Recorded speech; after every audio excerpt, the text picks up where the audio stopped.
আসসালামু আলাইকুম প্রিয় খামারি বন্ধুরা, দেখেন ছাগল পিপিআর রোগে আক্রান্ত হলে স্বাস্থ্য কীরকম খারাপ হয় এবং কীরকম দুর্বল হয়।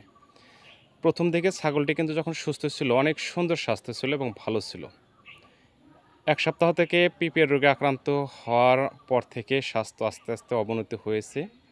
বুকের পাঁজরের হাড়গুলো স্পষ্ট বোঝা যাচ্ছে, শক্তি একদম কমে গেছে, হামাগুড়ি দিয়ে খাবার খাচ্ছে, পেটে কোনো খাবার নাই, মুখে ঘা, প্রচণ্ড পাতলা পায়খানা, শরীরের টেম্পারেচার 105 থেকে 60 ডিগ্রি ফরেনহাইটের মধ্যে আপ ডাউন করেছে।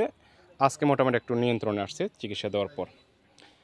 নর্মাল চিকিৎসায় কোনো কাজ হয় না। প্রথম দিনে আমরা চিকিৎসা দিয়েছিলাম জ্বরের জন্য মেলোভেট ইঞ্জেকশন, অ্যান্টিহিস্টার সহযোগী চিকিৎসা এবং সালফার ডিমিডিমিন ইঞ্জেকশন দিয়েছিলাম, কিন্তু পরক্ষণেই দেখা গেল তার পরের দিন অবস্থার কোনো উন্নতি নাই।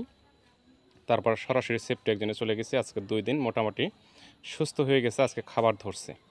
মুখের ভিতরে প্রচণ্ড ঘা। এ সময় মুখের ভিতরে ঘা থাকলে ঘাগুলো পরিষ্কার ন্যাকড়া পানির মধ্যে ভিজে ঘাগুলো সুন্দর করে পরিষ্কার করে দিতে হবে এবং মুখে রিবোফ্লাভিন ট্যাবলেট 2-3টা করে গুঁড়া করে 2-3 বেলা লাগাতে হবে এবং সেই সাথে বেশি বেশি ওর স্লাইন খাওয়াতে হবে, অথবা ভেটেরিনারি যে স্লাইনগুলো গ্লুকোলাইট, রেনালাইট অথবা এলবিলাইট, এই স্লাইনগুলোর যে কোনো একটি স্লাইন খাওয়াতে হবে।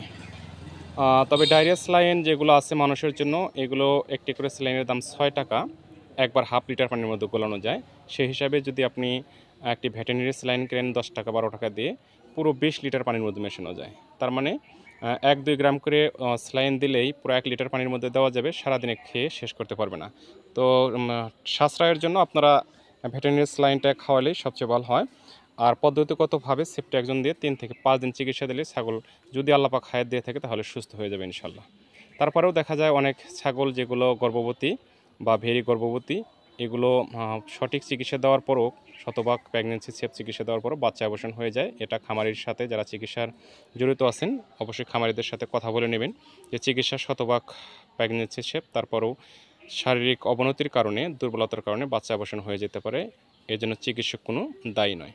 অনেক সময় দেখা যায় জায়গায় খামারি পোলট্রি নেয়, এই জন্য স্যাররা বলে দিছে যে যখন আপনারা চিকিৎসা করতে যাবেন এরকম দুর্বল ছাগল বা পিপের রোগে আক্রান্ত ছাগল অবশ্যই খামারির সাথে কন্ট্যাক্ট করে নেবেন, যে যাতে পরবর্তীতে আপনাকে দোষারোপ করতে না পারে। প্রয়োজন একটা ভিডিও রাখবেন খামারির, যে ছাগল কোনো সমস্যা হলে, মারা গেলে বা বাচ্চা পড়ে গেলে চিকিৎসক কোনো দায়ী নেই। বর্তমানে অনেক খামারি চিকিৎসকদের সাথে অনেক একটু বাজে ব্যবহার করার চেষ্টা করে। প্রথম দিকে কথা ঠিকঠাক মতো বলে নেয় যে আচ্ছা ছাগল বাঁচুক, তারপর কি হয় দেখা যাক। পরক্ষণেই দেখা যায় ছাগল কোনো অ্যাক্সিডেন্ট হলে বা বাচ্চা অ্যাবর্শন হলে চিকিৎসকের ওপর অনেক চাপ সৃষ্টি করে। এজন্য ছাড়া বলে দিচ্ছে যে এরকম করে একটা ভিডিও রাখবেন। তো যাই হোক, সর্বোচ্চ চিকিৎসা দিয়ে চেষ্টা করবেন যাতে ছাগল বেঁচে থাকে। টাকা পয়সার বিষয় না, প্রথমে কথা বলে নেবেন কয়দিন চিকিৎসা দিতে হবে, কীভাবে দিতে হবে, কী কী নিয়মকানুন মানতে হবে। আমরা জানি যে পিঁপড়ে রোগে আক্রান্ত ছাগলের শরীরের টেম্পারেচার 105 থেকে 60 ডিগ্রি ফরেনহাইটের মধ্যে আপ ডাউন করে। মুখে ঘা, জিহ্বায় ঘা হয়, মুখ দিয়ে লালা পড়ে, মুখে ঘায়ের কারণে কিছু খেতে পারে না, অতিরিক্ত পাতলা পায়খানার কারণে ছাগল দিন দিন নিস্তেজ হয়ে পড়ে এবং গর্ভবতী ছাগি বা ভেড়ির বাচ্চা অ্যাবর্শন হয়ে যেতে পারে। প্রিয় খামারি ভাই বোনেরা, এই মহামারী পিঁপড়ে রোগ নির্মূলের একমাত্র উপায় হলো সম্পূর্ণ সুস্থ অবস্থায় আপনার ছাগল এবং ভেড়াকে পিঁপড়ে রোগের ভ্যাকসিন দেওয়া। মনে রাখবেন, সম্পূর্ণ সুস্থ অবস্থায় ভ্যাকসিন দিতে হবে। অসুস্থ অবস্থায় ভ্যাকসিন দিলে কার্যকর হবে না, অন্যথায় ছাগলের আরও বেশি সমস্যা হতে পারে।